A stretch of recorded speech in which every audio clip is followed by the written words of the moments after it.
آسمانوں کی طرف متوجہ ہوا تو ان کو ٹھیک ٹھیک 7 آسمان بنا دیا، اور وہ ہر چیز سے خبردار ہے۔ اور وہ وقت یاد کرنے کے قابل ہے جب تمہارے پروردگار نے فرشتوں سے فرمایا کہ میں زمین میں اپنا نائب بنانے والا ہوں۔ انہوں نے کہا، کیا تو اس میں ایسے شخص کو نائب بنانا چاہتا ہے جو خرابیاں کرے اور کچھ تو خون کرتا پھرے؟ اور ہم تیری تعریف کے ساتھ تسبیح و تقدیس کرتے رہتے ہیں۔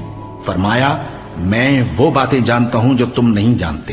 اور اس نے آدم کو سب چیزوں کے نام سکھائے، پھر ان کو فرشتوں کے سامنے کیا اور فرمایا کہ اگر سچے ہو تو مجھے ان کے نام بتاؤ۔ انہوں نے کہا، تو پاک ہے، جتنا علم تو نے ہمیں بخشا ہے اس کے سوا ہمیں کچھ معلوم نہیں، بے شک تو دانا ہے، حکمت والا ہے۔ تب اللہ نے آدم کو حکم دیا کہ آدم، تم ان کو ان چیزوں کے نام بتاؤ۔ سو جب انہوں نے ان کو ان کے نام بتائے تو فرشتوں سے فرمایا، کیا میں نے تم سے نہیں کہا تھا کہ میں آسمانوں اور